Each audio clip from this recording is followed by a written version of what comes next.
제가 받들어 읽고 여러분 같이 한 목소리로 함께 한 번 더 읽겠습니다. 하나님의 말씀입니다. 미쁘다 모든 사람이 받을 만한 이 말이여 그리스도 예수께서 죄인을 구원하시려고 세상에 임하셨다 하였도다. 죄인 중에 내가 괴순이라. 같이요, 시작. 미쁘다 모든 사람이 받을 만한 이 말이여 그리스도 예수께서 죄인을 구원하시려고 세상에 임하셨다 하였도다. 죄인 중에 내가 괴순이라. 아멘. 오늘 나의 구원자 예수, 이런 제목으로 우리 성탄 말씀 같이 나누겠습니다. 예수님은 나의 구원자이십니다. 믿습니까?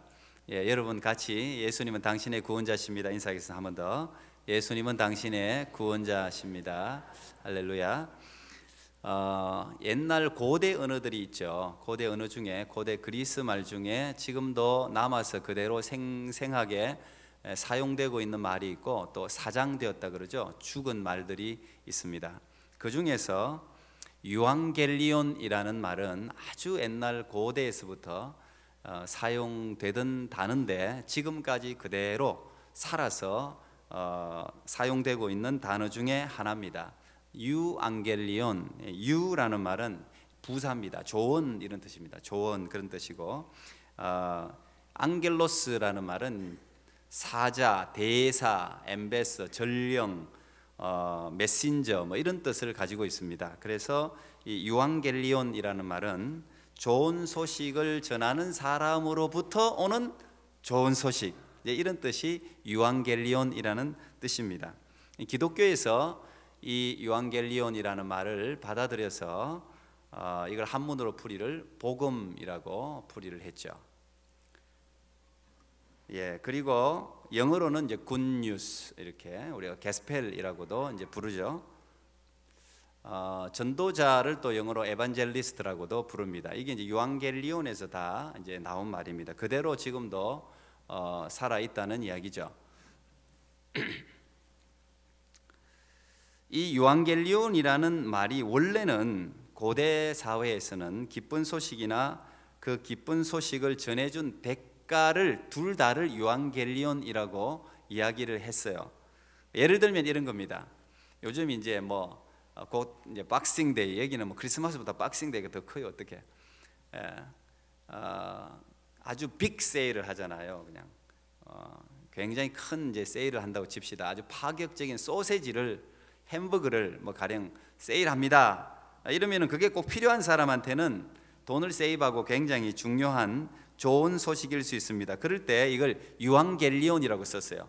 그리고 이 파격적인, 가령 도매업을 하는데 이 소세지를 아주 파격적으로 세일한다는 소식을 누가 전해줬으면 그걸 도매로 사면 굉장히 많은 이득이 남잖아요. 그 대가로 누군가에게 뭔가를 주면은 이게 이제 유앙겔리온입니다. 이게 원래 유앙겔리온이라는 뜻이에요. 그러다가 BC 9세기부터 이 유앙겔리온이라는 단어가 이제 조금씩 다르게 사용됐는데 더 확대된 거죠. 황제, 제국적으로 새로운 황제가 탄생하거나, 또는 새롭게 황제가 등극하거나, 아니면 전쟁에 나가서 승리했을 때, 또는 이제 로마 황제가 가령 토론토에 온다, 아니면 어떤 도시를 방문할 때 그걸 좋은 소식이다. 그 황제가 우리 도시 아주 시골에 온다, 그러면 그게 좋은 소식이 되는 거죠. 그럴 때 유앙겔리온, 이런 단어를 사용을 했습니다. 기쁜 소식이라는 뜻이죠. 이 의미를 이제 기독교가 그대로 받아들여 가지고 지금도 유앙겔리온, 기쁜 소식, 굿뉴스, 이렇게 사용을 하고 있습니다. 세상의 왕이 우리 도시를 방문하는 것만 해도 그게 기쁜 소식이에요. 유앙겔리온. 근데 우리 온 인류의 구주 예수 그리스도가 이 세상에 탄생하셨다. 이건 그야말로 기쁜 소식 중에 기쁜 소식이죠. 그래서 우리는 이걸 복음이다, 굿뉴스다, 이렇게 부릅니다. 오늘 디모데전서 1장 15절에 보니까 미쁘다 모든 사람이 받을 만한 이 말이여 그리스도 예수께서 죄인을 구원하시려고 세상에 임하셨다 하였도다. 죄인 중에 내가 괴순이라. 이게 이제 굿뉴스입니다. 예수님께서 이 세상의 모든 사람들을 구원하기 위해서 오셨다는 거예요. 제가 이제 신학대학원 1학년 때로 생각이 나는데 그때로 기억이 됩니다. 그때 저희 누님이 부천에 살고 계셔서 거기서 이제 크리스마스를 보냈을 때인데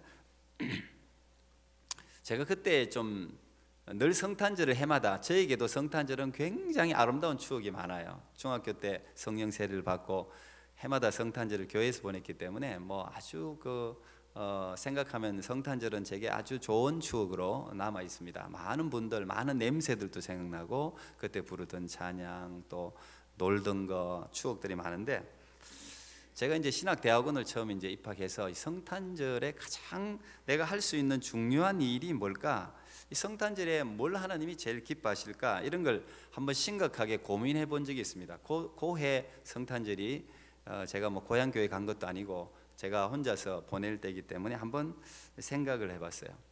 성탄절에 여러분이 할 수 있는 제일 아름다운 거, 제일 위대한 일이 뭘까요? 여러분 생각할 때 성탄절 그러면 뭐 일단 부모님들은 좀 부담스럽죠. 이 선물을 아이들이 다 기대를 해가지고 어떻게 다 산타클로스 할아버지가 왜 또 선물을 다 나눠주셔가지고 다 선물 아주 그냥 뭐 쇼핑몰 같은 데는 뭐 얼마나 차댈 데가 없어요. 얼마나 복잡한지.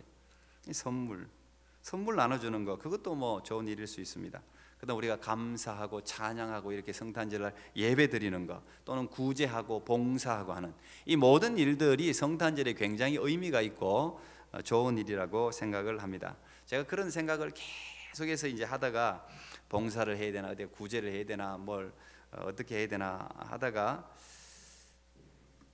내가 어떻게 예수를 믿게 되었나를 생각을 하게 됐어요. 내가 왜 예수를 믿게 되고 지금 이렇게 목사가 되려고 신학대학원을 다니고 있나? 그게 제 인생에는 가장 위대한 일이고 가장 획기적인 일이고 정말 그야말로 제 인생을 아주 그냥 통째 바꾸는 사건이죠. 왜 그런 사건이 내게 일어났나? 그건 저의 죄인에 대한 자각에서 시작됐습니다. 제가 자주 말씀드려서 아시겠지만 중학교 2학년이었지만 제가 아주 진짜 엄청난 죄인이라는 사실을 성령께서 알게 해줬어요. 마치 우리가 평소에 이렇게 숨을 막 들이쉬고 하는데 집에서 햇살이 집안으로 쫙 내리쬐 때 그때 뭔가를 이 집안에 보면 먼지가 공중에 굉장히 많죠. 평소에는 우리가 그 먼지를 맞이고 사는 거예요. 굉장히 많은 먼지가 있음에도 불구하고 우리는 모르죠. 안 보이니까. 똑같아요. 예수 그리스도가 내 마음속에 영혼을 조명을 하니까 내 안에 잠재되어 있던 가라앉아 있던 것뿐 아니라 떠다니는 그 죄들이 막 이제 생각나면서 야, 이 죄를 씻을 방법이 이 세상에 하나도 없는 거죠. 돈으로 빚지면 돈 갚으면 돼요. 근데 이 죄는 씻을 방법이 없어요. 그래서 예수 그리스도의 십자가가 그렇게 소중하더라고. 예수님이 날 위해서 죽어주셨다는 사실이 정말 감사한 일이더라고요. 그래서 제가 밤새도록 통곡을 하면서 울었던 기억이 지금도 있습니다. 밤새도록 정말 통곡을 하면서 제 죄를 회개하고 뭐 중학생이 무슨 죄가 있는지 잘 모르겠지만 하여튼 뭐 온갖 죄가 다 이제 머릿속을 지나가면서 이제 회개를 했는데 그걸 생각하니까 이 예수 그리스도 내게 이 희망을 주고 빛을 주고 내 인생의 목표를 바꿔주고 내 자신을 완전히 바꿔놓은 이 예수 그리스도, 이 예수의 이 탄생이 없었다면 내가 이 인생이 바뀔 수가 없었고 영원한 소망을 가질 수가 없었는데 이 예수 그리스도의 탄생이 이렇게 위대한 일이구나. 이 탄생을 알리는 것이야말로 성탄절에 할 수 있는 가장 위대한 일이라는 결론에 그 당시에 다다르게 됐어요. 그래서 제가 혼자였기 때문에 굉장히 망설이다가 전도지를 가지고 챙겨서 무작정 지하철역으로 갔습니다. 사람들이 가장 많이 모이는 곳. 그 지하철 역전에 가면 그 이제 지하 통로가 있지 않습니까? 추위를 피하고 비를 피하고 사람들이 쭉 다니는 그 지하 통로에 제가 자리를 하고 사실 이게 노방전도라는 게 쉬운 건 아닙니다. 저도 작정을 하고 나갔지만 망설였어요. 혼자서 이걸 어떻게 하나 하다가 이제 막 기도를 계속하고 용기를 내어서 제가 전도를 했죠.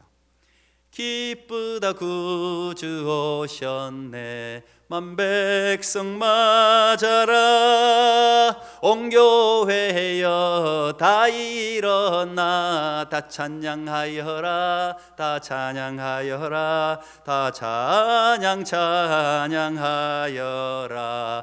온 세상 죄를 사하려 주 예수 오셨네. 죄와 슬픔 몰아내고 다 구원하시네. 다 구원하시네. 다 구원하시네. 메리 크리스마스. 죄인을 구원하시려고 예수님이 이 땅에 오셨습니다. 요게 제가 반복해서 했던 메시지입니다. 제가 이 찬양을 이렇게 하는데도 들썩거리지를 않네요. 주여 감정을 살려주시옵소서. 몇 사람만 들썩거리는 게 정상인데. 살아날지어다. 예. 이걸 갖다가 제가 계속 반복했다는 걸. 원래 노방전도가 처음 입려는 게 어렵습니다. 저는 혼자서 지하철에 혼자서 전도를 제법 해봤어요. 그런데 참 처음이 어렵습니다.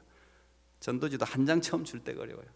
근데 제가 용기 그냥 기쁘다 하고 나니까 그냥 갑자기 성령이 임하고 용기가 나는 거예요. 계속해서 반복해서 불렀습니다. 이걸 이 두 절만 딱 온 세상 죄를 위하여 주 예수 오셨네. 그냥 이게 메시지가 있잖아요. 그냥 이걸 하고 그냥 메리 크리스마스 하면서 아기 예수님이 우리의 죄를 대속하시려고 여러분을 구원하시려고 이 땅에 오셨습니다. 이걸 계속 반복했어요. 한 1시간 채 못했습니다. 1시간 채 못했는데 방해를 받았습니다. 자꾸 누가 제 손목을 자꾸 붙들고 뭐라고 자꾸 하면서 제가 그때 깨달았어요. 그때 예수님이 제자들을 둘씩 보낸 이유가 이것 때문이구나. 혼자서는 안 되겠구나 이게. 예수님이 항상 둘씩 짝을 지어서 보냈잖아요. 한 사람은 방해를 차단하라는 거예요. 이건 제가 그때 깨달은 거예요. 한 사람은 누가 자꾸 방해를 하면 딱 차단을 하고, 한 사람은 복음을 전하고, 아니면 방해하는 사람이 없으면 한 사람은 옆에서 중보기도를 하고, 한 사람은 전도를 하고, 이래서 최소한 전도는 두 사람이 해야 되는 거구나. 그래서 사도 바울도 처음에 전도 여행을 바나바와 함께 갔다가 그 다음에는 실라와 함께 가고, 바울이 혼자 가지는 않았거든요. 항상 두 사람 이상씩 다녔거든요. 제가 그때 이 성경이 깨달아지더라고요. 그렇구나. 전도의 원리구나. 이게 두 사람씩 하는 게. 제가 그때 혼이 나고 하도 저를 붙들고 뭐라고 자꾸 이야기를 하니 그 이야기를 하려니까 제가 아무것도 못 하겠더라고요. 어쨌든 제가 이 성탄절에 예수 그리스도, 이 나를 구원하신 예수 그리스도를 어쨌든 이 전하는 것이야말로 예수님이 정말 기뻐하는 일이겠다라는 생각을 그때, 물론 그 전에도 우리가 여러분 전도는 많이 하지만 제가 그때 깨달은 게 지금까지 있는 거예요. 제 마음속에. 예수님이 이 땅에 재림하시는 그 순간까지 성도가 해야 될 가장 중요한 일은 역시 복음을 전하는 일입니다. 복음을 전하는 일. 이 전도라는 것은 물론 노방에서 전하는 것만 전도는 아니죠. 전도는 굉장히 다양한 형태로 지금도 진행되고 있습니다. 입술로 전하는 전도만 전도가 아니고 문서 선교도 전도예요. 수많은 선교단체가 하는 제자 양육도 전도고 전도의 방편이고, 우리가 믿지 않는 사람들을 위해서 중보기도 하는 것도 전도의 한 방편이에요. 구제하고 봉사하는 것도 구제와 봉사를 통해서 예수님의 사랑을 다른 사람에게 나타내고 그 사랑으로 사람들이 녹아지고 예수님께 돌아오게 하기 위해서 구제와 봉사하는 거, 그것도 전도예요. 어떤 형태로 일어나든지 간에 영혼 구원은 성도들에게 맡겨진 임무입니다. 임무. 저는 우리가 새생명 축제뿐 아니라 매주 여러분들이 전도하는 일에, 영혼을 구원하는 일에 최선을 다할 수 있기를 축복합니다. 그 여러분들의 영혼을 건강하게 하는 거예요. 사도 바울이 마지막에 썼다고 알려져 있죠. 디모데후서. 오늘 이 디모데전서를 우리 읽었는데, 디모데후서는 사도 바울이 순교하기 전에 적은 마지막 서신 중에 하나입니다. 바울의 믿음의 아들이었던 디모데에게 쓴 목회 서신이라고 알려져 있죠. 근데 이 디모데에게 이런 부탁을 합니다. 제가 설교하는 책상 앞에 이 말씀이 딱 붙어져 있습니다. 디모데후서 4장 2절부터 말씀인데요. 너는 말씀을 전파하라. 때를 얻든지 못 얻든지 항상 힘쓰라. 범사의 오래 참음과 가르침으로 경책하며 경계하며 권하라. 때가 이르리니 사람이 바른 교훈을 받지 아니하며 귀가 가려워서 자기의 사욕을 따를 스승을 많이 두고 또 그 귀를 진리에서 돌이켜 허탄한 이야기를 따르리라. 그러나 너는 모든 일에 신중하여 고난을 받으며 전도자의 일을 하며 내 직무를 다하라. 이건 사도 바울이 같은 목회를 하고 있는 그의 아들이나 마찬가지인 디모데에게 준 유언 같은 말씀입니다. 저는 이 굉장히 중요한, 오늘날 목사들이 꼭 늘 되새겨야 할 말씀이라고 저는 늘 생각해요. 이걸 공동 번역으로, 제가 그 3절부터는 공동 번역이 또 번역서마다 조금씩 잘된 번역들이 있어요. 사람들이 건전한 가르침을 듣기 싫어할 때가 올 것입니다. 그때 그들은 자기네 귀를 만족시키기 위해서 마음에 맞는 교사들을 끌어들일 것입니다. 그리고 진리에는 귀를 기울이지 않고 꾸며낸 이야기에 마음을 팔 것입니다. 그러나 그대는 언제나 정신을 차리고 고난을 견디어내며 복음 전하는 일에 힘을 다하여 그대의 사명을 완수하시오. 이렇게 이제 번역을 해놨습니다. 이게 이제 사명이에요. 사명. 우리 모두에게 주어진 사명, 임무예요. 사실 여러분, 이제 어른들은 추억이 다 있습니다. 예전에는 이 성탄절에 가장 먼저 하는 일이 새벽송이었습니다. 크리스마스 이브에, 우리가 지금 렌트 교회를 하니까 토요일 날 발표를 못 해갖고, 그죠? 우리 저 신랑 집사님이 토요일 저녁에 하면 남편이 볼 수 있는데 막 이랬었는데 한국에서 교회 사기를 기도해 주시기 바랍니다. 항상 토요일 크리스마스 이브에 모든 성도들이 다 모여가지고 성탄 발표 같은 걸 하고 난 후에 그 다음에 밤 12시까지 기다렸어요, 교회에서. 그 아이들은 너무 좋아했어. 거기서 뭐 마음껏 놀 수 있으니까. 아이들은 그냥 밤새서 노는 거 좋아하니까요. 저도 밤을 늘 샜어요, 성탄. 12시 넘으면 이제 저렇게 팀을 나누어 가지고 이제 새벽 성도들 가정 목사님 가정부터 이제 사택이 보통 교회에 붙어 있으니까 거기서 이제 뭐 기쁘다 구주하시는지 저들 받게 하든지 고요한 밤 하든지 이런 찬양을 부르면서 가정 돌아다니면서 이 예수 그리스도의 성탄을 알리는 거예요. 처음 그게 성도들에게 성탄 기쁘다 구주께서 오셨습니다. 이게 첫 성도들이 성탄절에 하던 전통이었습니다. 지금은 이제 뭐 신고 들어가고 아파트에서 뭐 새벽 놀면 신고 시끄럽다고 신고 들어가고 막 이래가지고 지금 굉장히 축소되고 아직도 시골에 하는 데는 있긴 있는데, 생각나시죠? 우리도 잠깐 한번 해보면 참 좋을 것 같은데, 어쨌든 새벽에 가장 먼저 예수 그리스도의 탄생을 알리면서 메리 크리스마스, 그다음 뭐라 그랬습니까? 새해 복 많이 받으세요. 그죠? 메리 크리스마스, 새해 복 많이 받으세요. 그러면은 이제 가정에서 뭐 과자, 뭐 초콜릿, 뭐 먹을 것을 가지고 와서 저렇게 자루에, 저렇게 아이가 저렇게 자루에 뭐 이만큼씩 쌓입니다. 자루에 그냥 짊어지고 와가지고는 그걸 쫙 또 펼쳐놓고는 전부 애들 먹을 애들은 다 먹고 그걸 또 따로 싸가지고 이웃들에게 나눠주고, 이제 이런 게 아주 좋은, 참 좋은 전통이고 난 좋은 정신이라고 생각해. 바른 정신. 예수 그리스도께서 구주를 구원하시기 위해서 태어났다는 사실을 이제 전하는 거, 이게 이제 성탄절에 사실은 우리가 제일 먼저 해야 될 일입니다. 오늘 본문에도 보면 바울은, 제가 이 본문을 진짜 좋아해요. 디모데후서 4장 15절을 참 좋아합니다. 성탄절마다 제가 아까 그 역전에서 전도할 때도 이 본문으로 전도했거든요. 이 본문을 참 좋아하는데, 이 본문을 마틴 루터, 종교개혁가의 마틴 루터는 복음이 딱 한 절에 완전히 축소된 말씀이라고 이야기를 했어요. 이 안에 우리 보통 요한복음 3장 16절 하나님이 세상을 이처럼 사랑하사, 그것도 복음 중에 복음이라 그러는데, 이 디모데전서 1장 15절도 요한복음 3장 16절 이상으로 복음이 완전히 압축되어진 복음 중에 복음이에요. 바울이 디모데에게 오늘 이 디모데전서에서도 이런 영광스러운 직분에 대해서 이야기를 합니다. 디모데전서 1장 12절을 세 번역으로 제가 읽으면 이렇습니다. 나는 나에게 능력을 주신 우리 주 그리스도 예수께 감사를 드립니다. 주님께서 나를 신실하게 여기셔서 나에게 이 직분을 맡겨 주셨습니다. 또 그 앞에 11절은 이렇습니다. 건전한 교훈은 복되신 하나님의 영광스러운 복음에 맞는 것이어야 합니다. 나는 이 복음을 선포할 임무를 맡았습니다. 그리고 난 뒤에 이제 이 디모데전서 1장 15절을 이야기하는 거예요. 믿보다 모든 사람이 받을 만한 이 말이여. 여기 믿보다 페이스풀이죠. 이게 아주 믿음직하다, 믿을 만하다, 확실하다. 뭐가 확실한 거예요? 예수 그리스도께서 이 땅에 오셔서 모든 사람,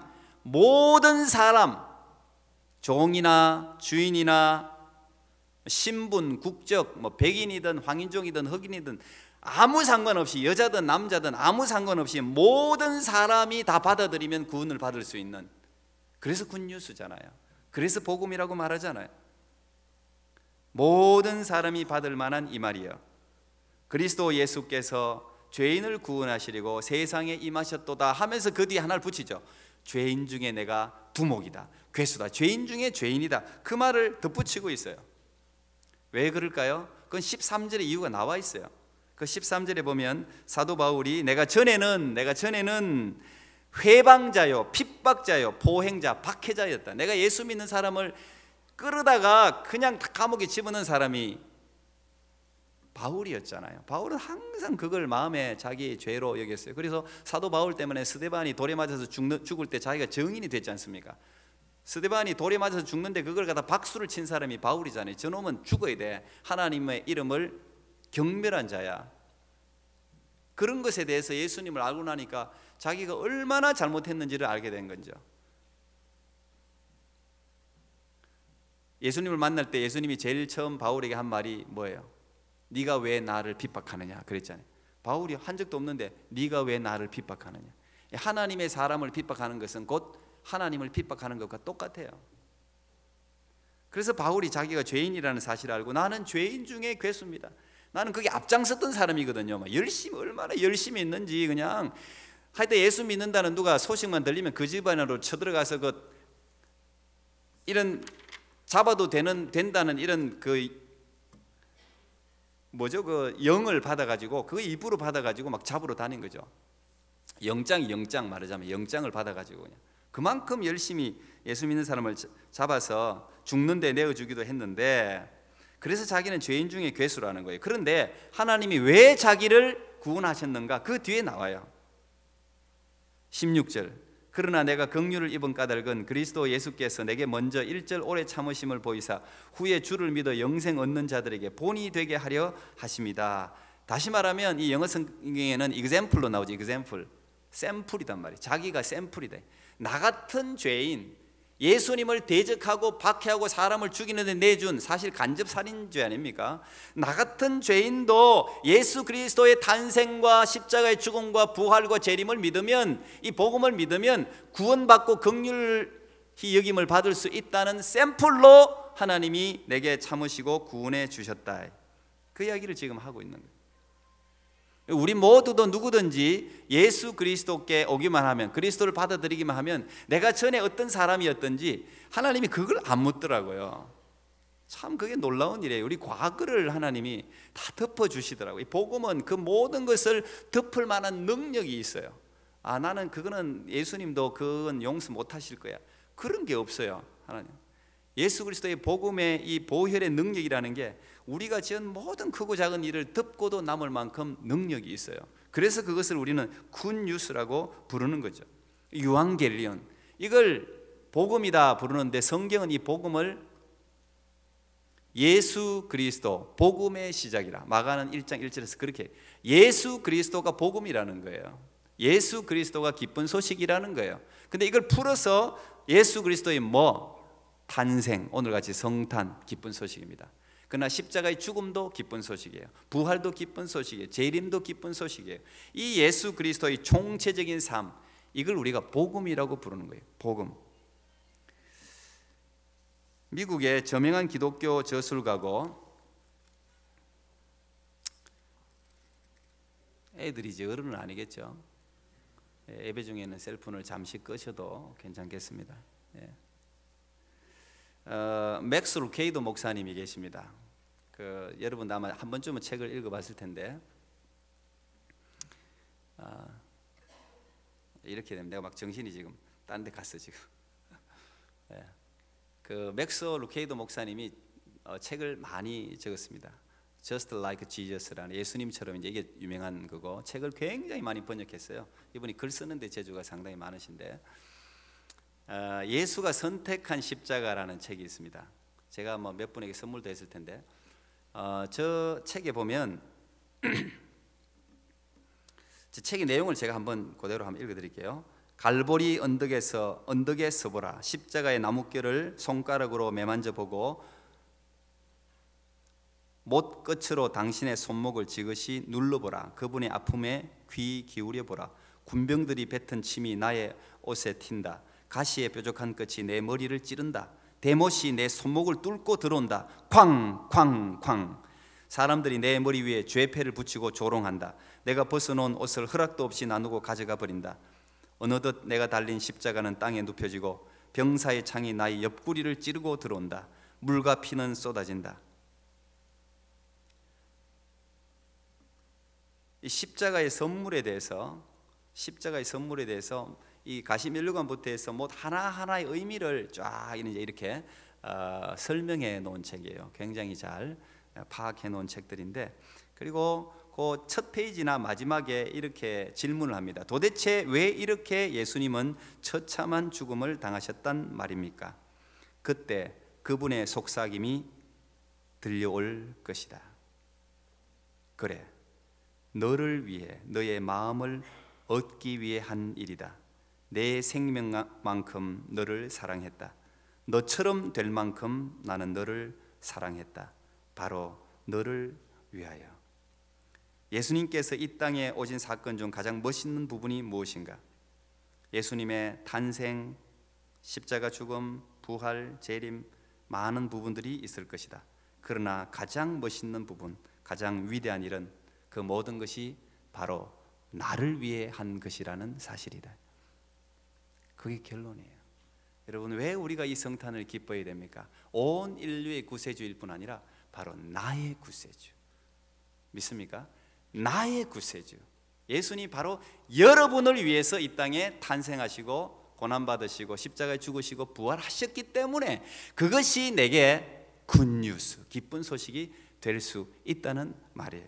오늘도 이 성탄은 기쁜 소식으로 온 인류에게 전해지고 있습니다. 그러나 무엇보다 기쁜 것은 나 같은 죄인을 위하여 예수님께서 하늘의 모든 영광과 보좌를 버리시고 이 낮고 낮은 말구유, 냄새나는 구육간에 아기 예수로 태어나셨다는 사실입니다.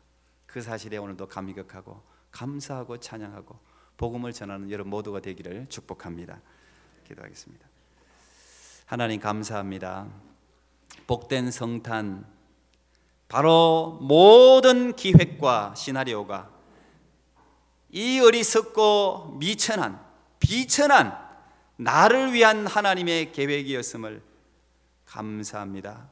오늘도 온 성도들, 우리 어린이들, 중고등학생들, 청년들 모든 이들의 마음속에 나를 위해 하나님이 하늘의 보좌 버리시고 이 땅에 오신 이 성탄에 대한 감사와 감격이 넘치는 기쁨의 성탄절 되게 해 주옵소서. 예수님 이름으로 기도하옵나이다. 아멘. 우리 그 자리에 일어서서 봉헌하겠습니다.